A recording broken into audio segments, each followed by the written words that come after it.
Muy buenos días, tardes o noches a la audiencia que el día de hoy nos está recibiendo y que seguramente nos van a ver más tarde en todas las redes sociales de Detona, nuestra plataforma que el día de hoy les damos la bienvenida y por supuesto también le damos la bienvenida a Nancy Angélica Canjura, que es una analista, investigadora de una organización muy interesante que se llama Causa Común. Bienvenida, Nancy. Feliz año antes que todo. Feliz año, muchas gracias por la oportunidad y saludos a tu auditorio. Qué amable, Nancy. Oye, pues tú que has estudiado el tema de seguridad, sobre todo desde el punto de vista de los números, de las estadísticas que se llevan a cabo en el gobierno federal a través del Secretariado Técnico del Sistema de Seguridad Nacional y de otros sistemas más, los fiscales también, ¿verdad? Por supuesto. Eh, Quisiera yo enfocarnos, porque cuando anuncié tu programa, recibí una serie de preguntas que te querían hacer y quiero aprovechar el momento. Eh, Vamos a hablar sobre el tema de desaparecidos. Y esto no quiere decir que no hablemos de otros temas relacionados, pero vamos a empezar con este. ¿Cuál es el procedimiento que se lleva a cabo cuando alguien desaparece y el familiar pues está preocupado y quiere presentar una denuncia? ¿Qué es lo que se tiene que hacer? Platícanos, Nancy. Pues básicamente es, digamos que el protocolo general es siempre agotar todas las instancias de comunicación posibles y una vez que ha ocurrido esto, entonces poder acudir a un ministerio público, a la fiscalía, para poder emitir una ficha de búsqueda sobre la persona que se encuentra desaparecida, poder dar los detalles sobre cómo se dio esta situación y las características que pudiesen ayudar a identificar a la persona que se está buscando. Y básicamente cuando se hace esta ficha, pues en ese momento entra la persona al Registro Nacional de Personas Desaparecidas y No Localizadas para que pueda haber un seguimiento, digamos, o para que exista una comunicación de parte de cualquier parte del estado, del país, para poder sumarse a esta labor de búsqueda y sobre todo si se identifica a esta persona, poder dar parte y dar a conocer que ya fue encontrada, ya sea con vida o sin vida. Pero eso quiere decir que entonces hay un sistema de interrelación entre todos las autoridades, tanto federales como estatales, o está distorsionado, o hay cajas de obstáculos, ¿por qué hay entonces tanta distorsión en los números, Nancy? Sí, justamente esa es la teoría. La práctica muchas veces ocurre que tenemos algunas situaciones en algunas fiscalías, algunos ministerios públicos que buscan disuadir a las víctimas de que Buscan hagan esta. disuadir, esa es la palabra, buscan disuadir. Caray. Exacto. Sí, que no haya esta, que no se emita incluso la denuncia, digamos, por persona desaparecida. Entonces, al ocurrir este tema, ya se corta, digamos, cualquier parte de este protocolo que mencionaba. Y hay otras ocasiones en las que también la ciudadanía misma, por situaciones ya sea personales de la situación que está ocurriendo, por miedo, por desconfianza, no acuden a las autoridades, pero acuden a las comisiones de búsqueda, donde allí también se emite una ficha. Estas fichas también alimentan al Registro Nacional de Personas Desaparecidas y No Localizadas, que de tal forma que se enriquezca, digamos, este registro y que se pueda dar con estas personas. Sin embargo, también ocurre que sobre todo es en el lado de las fiscalías. No hemos detectado que haya alguna situación en donde las comisiones de búsqueda sean objeto de alguna crítica directa por parte sobre todo de los familiares de las víctimas o de los colectivos de búsqueda. Sin embargo, sí las fiscalías de que o no están recibiendo las denuncias o sí las reciben, pero no están haciendo la carga respectiva al registro nacional. Por lo tanto, no hay esta retroalimentación. Y a pesar de que se estén emitiendo las fichas, no hay, no son parte, digamos, de este sistema en el que se pudiera dar esta búsqueda conjunta y lo cual genera esta disparidad entre que no hay suficientes, a pesar de haber muchas víctimas, no se ven reflejadas en los registros de las fiscalías, o bien que exista esta disparidad entre la carga o la situación que pueden observar los colectivos de búsqueda o alguna otra instancia, o bien que haya este señalamiento, que las fiscalías no están reportando adecuadamente. De acuerdo a tu experiencia, Nancy, ¿por qué hay ese espíritu de disuasión? ¿Por qué hay esa intención de no darle seguimiento? ¿Cuál crees tú que sea el origen? ¿Hay corrupción? ¿Hay alguna relación de las autoridades con los grupos de mafiosos? ¿Qué hay, Nancy? Básicamente, pudiésemos hablar de diferentes problemáticas. Una de ellas está asociada también con un exceso de trabajo, donde las fiscalías se encuentran rebasadas para poder llevar a cabo su labor, tanto de procuración de justicia en el sentido más amplio, como la propia atención a la ciudadanía. El clima de violencia que existe en el país, de violencia crónica, también es tan exacerbado que las fiscalías no se dan abasto. Eso en cuanto, digamos, a la naturaleza como tal de la situación de violencia, pero también existe una falta de fortalecimiento institucional, una falta de intención política para poder potencializar las capacidades de este sector o de esta parte del gobierno, digamos, que sería la Procuración de Justicia. Otra también tiene que ver con la falta de sensibilidad del personal, de muchos de los ministerios públicos que no tienen esta formación sobre evitar la revictimización y que al final de cuentas también buscan disuadir justo también por esta misma dinámica, ¿no? En donde no tienen suficientes capacidades para dar abasto a toda la demanda, pero al mismo tiempo tampoco existe esa sensibilidad, ¿no? Para decir, no sé, poder ofrecer alguna posibilidad de ayuda a las personas que llegan a las fiscalías, no solamente a emitir una denuncia como tal, sino en este sentimiento de necesidad de ayuda y de que necesitan este cobijo de parte del Estado, de la ley, y que no lo están recibiendo. No hay un cuerpo especializado en la ley federal y estatales para la búsqueda de desaparecidos y no localizados? Existen diferentes esfuerzos, tanto en materia legislativa como en materia institucional, entre ellos justamente el Registro Nacional de Personas Desaparecidas y No Localizadas, pero también se encuentra estos esfuerzos de identificación humana, de trabajo forense, también está la Comisión de Víctimas, sin embargo, ninguna opera adecuadamente, no tienen los elementos para poder trabajar adecuadamente, no tienen el presupuesto, hay una serie de deficiencias que impiden que éstas puedan cumplir con su objetivo. Déjame refrasear la pregunta, creo que no la hice correctamente. ¿No hay una área específica en las fiscalías federal y estatal para localización de desaparecidos y no localizados? Hay, me parece que existe, en cada fiscalía no existe como tal No esta hay. situación, Ok, no. ok, eso es a lo que yo me refería. Ok.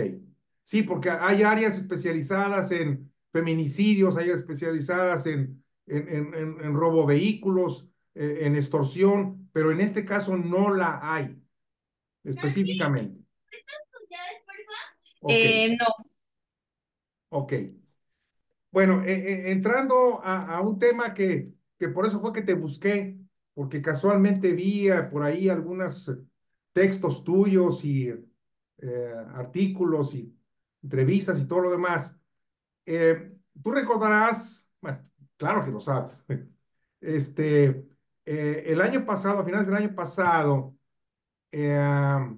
eh, fue removida o presentó su renuncia la directora de la Comisión Nacional de Búsqueda, porque tengo entendido que le pidieron que le diera, que entregara el algoritmo que maneja todo el sistema de estadístico en su plataforma y ella se negó porque parecer que querían hacer algunos, le estaban pidiendo que hiciera ajustes. ¿Tú qué sabes de eso, Angélica? Hay una situación de parte del gobierno federal en donde se busca mantener cierto discurso triunfalista sobre todo, en donde se considera que si los números no corresponden a ese discurso, entonces los números están mal. No existe este reconocimiento o esta autocrítica de por qué los números son altos, qué se puede hacer con esos números, incluso darle la vuelta al discurso que pudiese generar que tengamos más de 100,000 desaparecidos en el registro, sino que esta búsqueda constante por disminuir el número.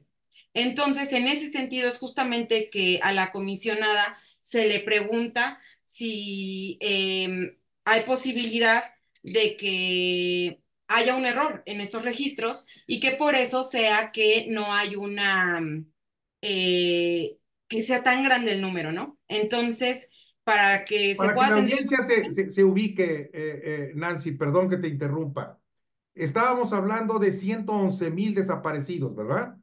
así es. Pero tengo entendido que desde 1962 se tiene Así registro, ¿es es. correcto? Ok. Sí, justamente al principio ese era el debate, que el número tan grande de desaparecidos tiene que ver con que no solamente que viene desde los años 60, sino que recientemente es que se ha buscado pulir este procedimiento que comentaba, que también se ha llamado a depurar, digamos, estos registros, pero en medida de que crecieran, justamente en el reconocimiento de la víctima, que se tomaran en consideración personas que fueron desaparecidas, no solamente desde el inicio de lo que se llama la guerra contra el narcotráfico, sino antes de esto. Eh, Sin embargo, el número sigue creciendo y crece aceleradamente.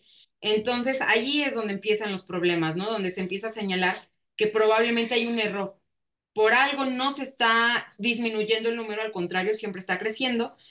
Y seguramente el error viene el Registro Nacional de Personas Desaparecidas, de la Comisión de Búsqueda, y es allí donde se le solicita a la anterior titular que diera una explicación, que diera un acceso, que se buscara la forma de verificar por qué el número era tan alto. Pero este verificar de por qué el número es tan alto también tiene que ver muchas veces con queremos que el número sea chico, ¿no? Y a la hora de ver esta iniciativa que tuvo el presidente sobre la ratificación de algunos de los registros a través de el trabajo en campo de lo que les llaman siervos de la nación y que casualmente haya habido esta gran disminución, pues es lo que nos hace pensar que la intención desde el principio siempre fue simplemente disminuir ese número, bajar el ruido que se tenía sobre esta gran cantidad de 111,000 personas desaparecidas, porque al final de cuentas, uno de los grandes errores que hemos visto en esta administración es esta concentración tan extrema en los números, dejando de lado que estamos hablando de casos de personas que son víctimas, que son familias que se han quedado incompletas por este drama que vivimos en ese sentido. Este, ¿Qué tienen que ver los siervos de la nación en este asunto, eh? Son quienes tienen el trabajo en campo más en contacto con la ciudadanía. Son los que se encuentran a pie de calle, los que Sí, pero tienen tengo una entendido que presencia. perdón, ellos trabajan para la Secretaría de Bienestar con el objeto Exactamente. de atender los programas sociales y verificar que estén llegando a los beneficiarios. Entonces, por eso ahí yo me perdí un poco. Entonces, ahora también son fiscales.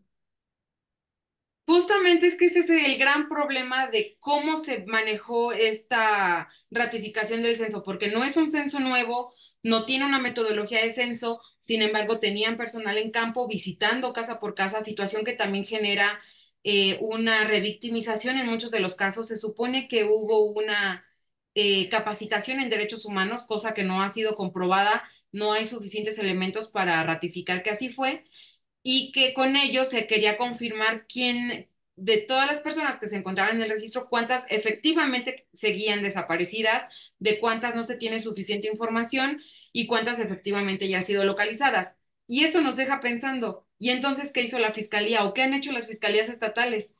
Y si el trabajo que hacen las fiscalías estatales lo pudieron hacer los siervos de la nación, no sé, institucionalmente, ¿qué está pasando para que se haya podido resolver de alguna forma este impasse en el que probablemente se encontraba la búsqueda de personas? Resulta que lo resolvieron los siervos de la nación. Había que pasarlo a otra área, tendría que haber una colaboración con bienestar para garantizar que haya personal suficiente para ir de casa en casa haciendo esta búsqueda, o qué fue lo que se descubrió en todo caso, ¿no? Con este nuevo ejercicio, porque al final de cuentas lo único que tenemos de la certeza es que se redujo el número, pero no sabemos cómo, no sabemos a quiénes se encontraron, no hay quien haya dicho sí, es verdad.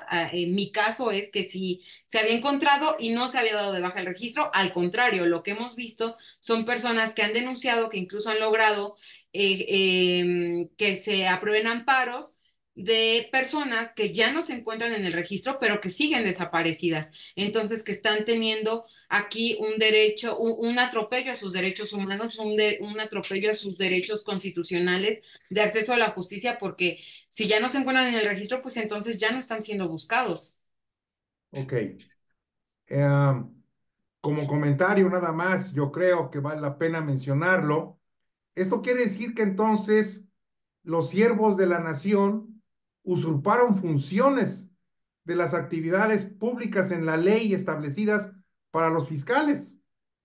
Tendría que haber un reporte de ellos en donde ellos mismos hacen esta alusión a que son personas que ya no deberían estar en el registro para que sean ellos los responsables. De no ser así, tendría que ser rastrearse, digamos, cuál fue la autoridad, quién fue el funcionario público que determinó que la información se utilizara de esa forma. Porque inclusive el protocolo no señala, o sea, solamente la fiscalía es quien puede determinar que una persona ya apareció y por lo tanto borrar su registro. Y justamente cerrar como tal el caso, por decirlo de una forma, ¿no? La carpeta de investigación. Entonces, no, más bien un funcionario o una serie de funcionarios tomaron la información que provenía de los siervos de la nación para determinar que había posibilidad de generar esta baja de los registros. Y ahí es donde está pues sí, una situación que a lo mejor es ilegal o por lo menos falta el procedimiento. No soy abogado, pero me suena que hubo usurpación de funciones. Yo también desconozco, no, tampoco soy abogada, entonces sí, no sabría exactamente cuál sería ahí, si se está cometiendo un delito como parte del servicio público o qué tipo de situación es la que se pudiera O se está alegar. cometiendo una complicidad o una omisión también. Claro, aunque eso siempre va a estar más cargado hacia los funcionarios que tienen función de mando, más que al personal operativo. Claro, totalmente de acuerdo. Ok, bueno, entrándole a temas más concretos para dejar la especulación a un lado. eh, en resumen, ¿podrías decirnos cuáles son los números que hoy anuncia oficialmente el gobierno en materia de desaparecidos y no localizados? En el registro nacional se mantiene la información tal cual debería estar o como que en el mismo seguimiento.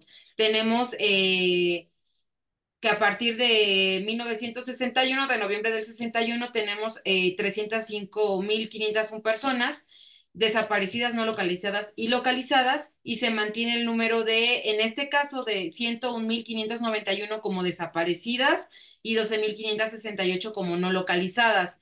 Sin embargo, justamente ahí es como que se encuentra ese debate.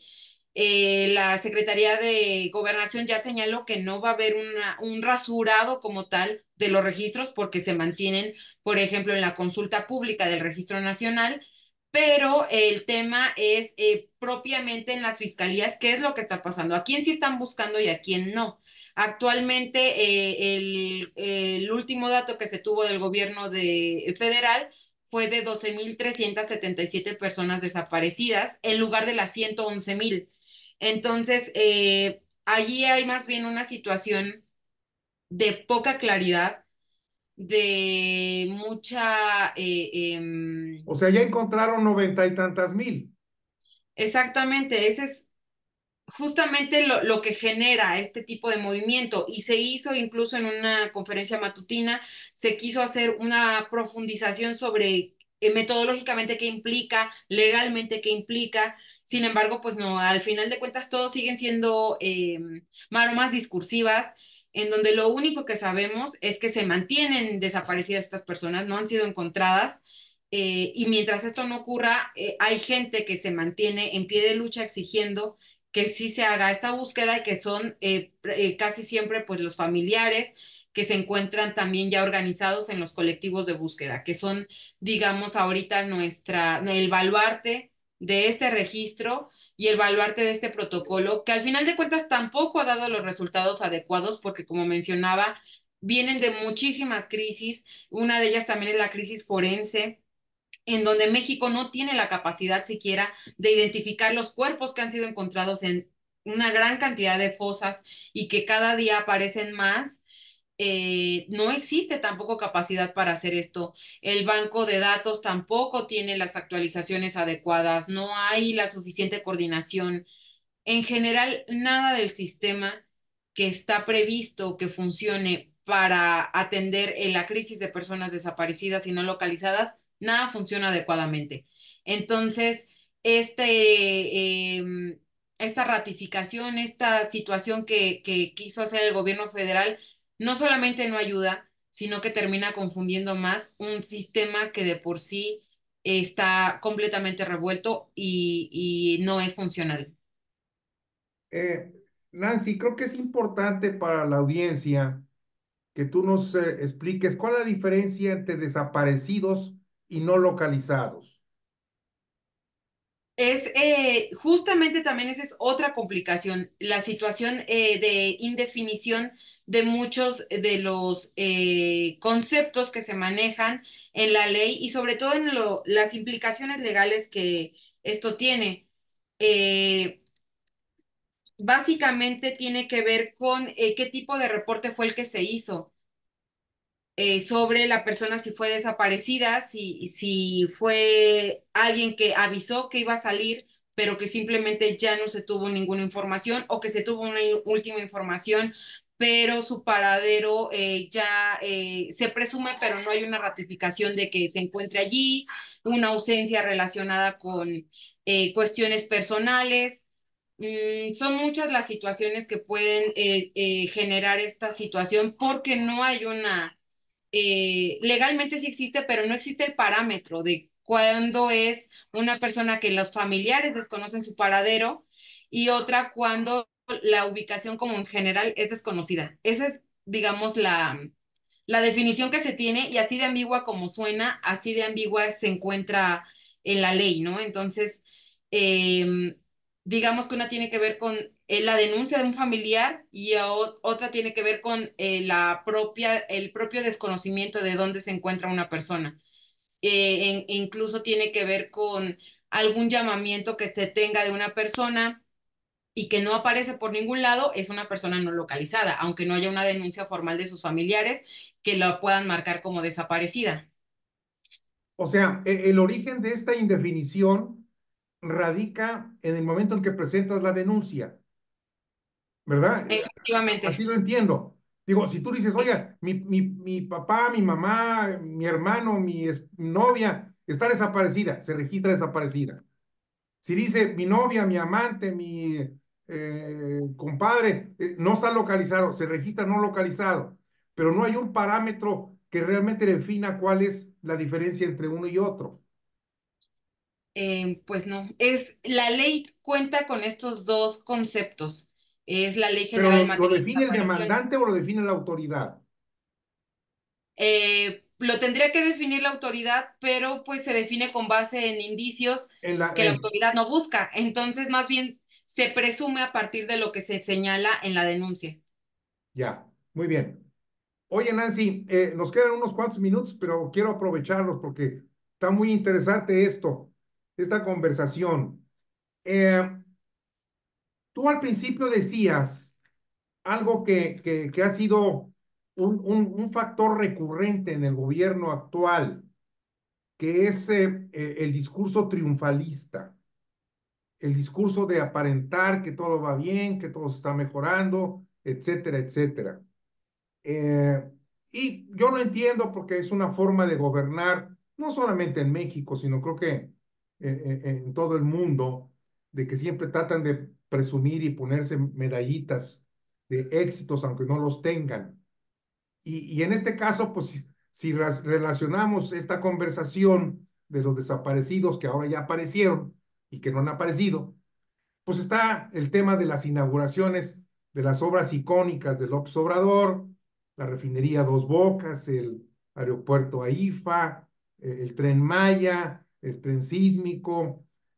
Aquí en Monterrey, donde yo vivo, ya van 2 veces que inauguran el acueducto 2 de la presa del Cuchillo para abastecer de agua y no hay agua, ¿verdad? Son discursos triunfalistas. Pero ahí pues hay mucha queja, mucha señalamiento acreditado, porque se prueba que no está operando, no hay una realidad comparada con la inauguración.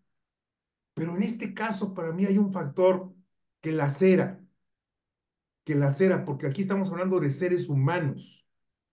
Aquí estamos hablando de personas que ya no están con los familiares y las familias pues están totalmente destrozadas.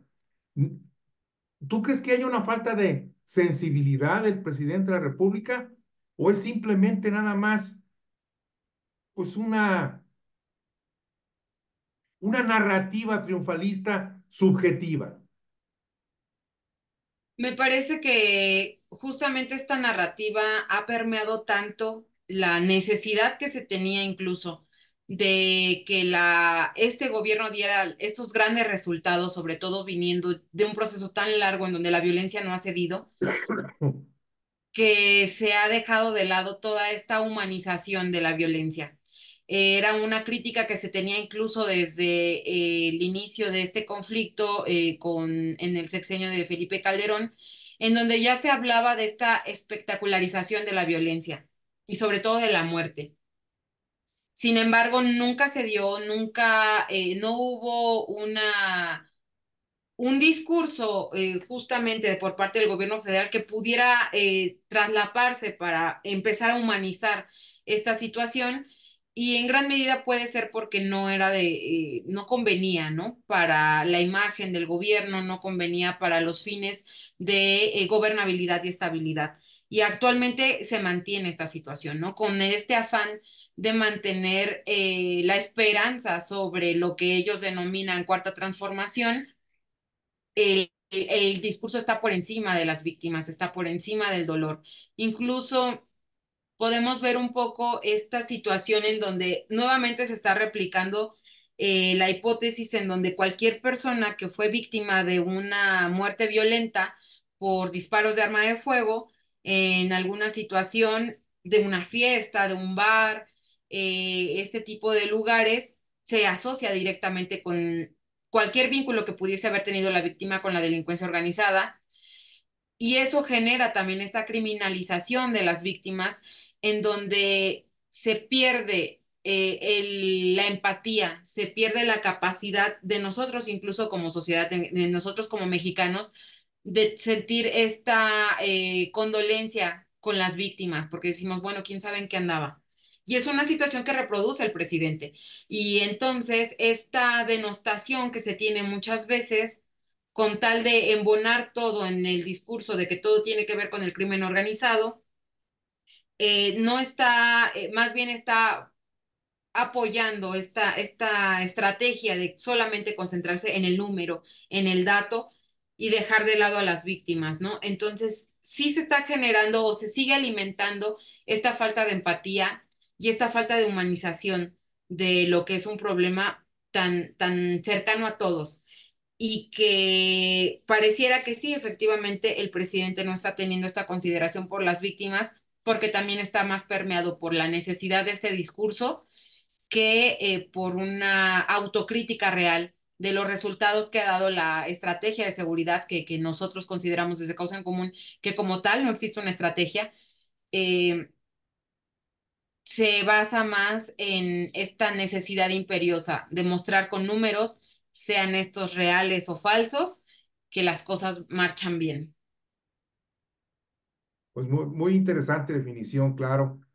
Creo que vale la pena subrayar que esa es la opinión que mucha gente tiene. Pero fíjate qué curioso, y con esto quisiera yo ir concluyendo, Nancy. Eh, la imagen y la aprobación que sigue teniendo AMLO, pues sigue siendo alta, sigue siendo una aprobación de 60 y tanto % o más. Sin embargo, en muchos renglones de las actividades sociopolíticas y económicas del país, la situación es grave y quienes más lo están sufriendo son las clases vulnerables. Y sin embargo, la aprobación sigue alta, sigue siendo alta. ¿Tú crees que esto esté ligado a los beneficios de los programas sociales que el gobierno federal entrega, sobre todo a estas clases socioeconómicas? Claro, no hay que perder de vista que también este gobierno llegó al poder como resultado de un hartazgo de muchísimos años en donde los otros partidos, los otros gobiernos se caracterizaron por no escuchar a a los sectores más vulnerables y no solamente no se les escuchaba, sino que no se les apoyaba como ellos esperaban. No había un reconocimiento entre la clase política y la ciudadanía. Y esto genera siempre heridas que son muy difíciles de sanar por parte de los sectores más vulnerables. Y también hay que reconocer que el gobierno del presidente López Obrador sí tiene esa cercanía. Muchas veces que tiene que ver con este discurso que está un poquito también maquillado, que está un poquito superficial este tipo de apoyos, pero existe esa cercanía. Entonces, eso es lo que también le genera esta aprobación. El hecho de que haya sectores que son más críticos, que también están más en contacto con ciertas realidades y que ven estas problemáticas y sean quienes estén exponiendo estas problemáticas, tiene que ver también con la posición que históricamente se tiene desde la sociedad civil, la academia, los medios de comunicación para poder poner estos problemas en la agenda pública, ¿no? Sin embargo, ese es el desfase que existe entre el ciudadano de estos sectores más vulnerables y quienes se encuentran más críticos a todo lo que ocurre en la gestión gubernamental, que es esa crítica siempre ha existido, esas problemáticas siempre han existido, las deficiencias, las crisis se han ido alimentando desde hace muchos años, pero el discurso de cercanía y todas estas situaciones que son positivas en Morena, sobre todo si hacemos un análisis de su desempeño político, eso sí no había pasado. Eso sí es nuevo y eso sí es característico del movimiento que inició el presidente López Obrador en su momento.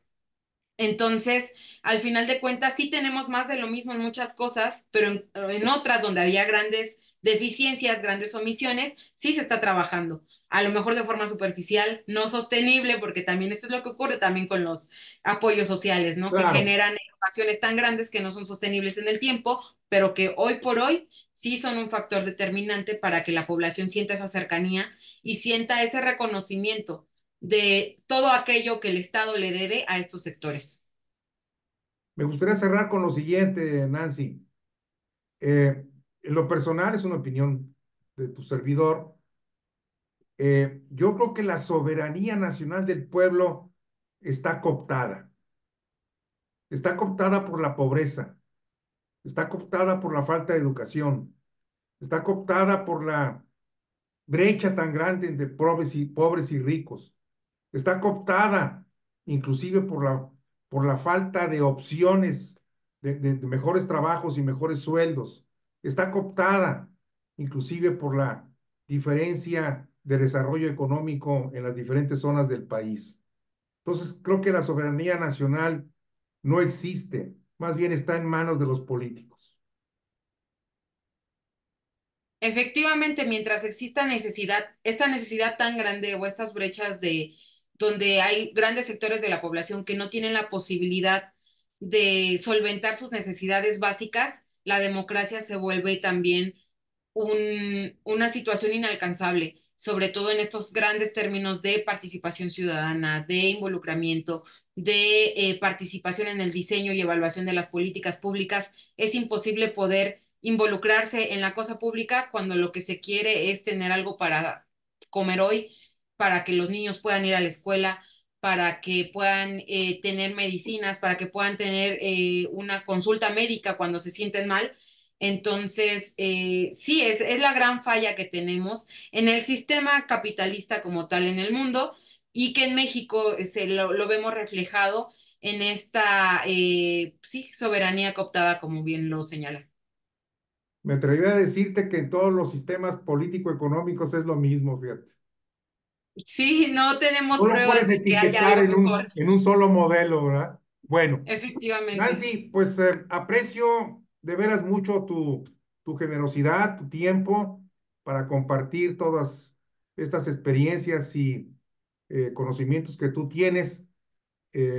Por lo tanto, quisiera que recibieras este agradecimiento, pero también tener la posibilidad de volver a invitarte más adelante, porque pues esto no puede concluir aquí.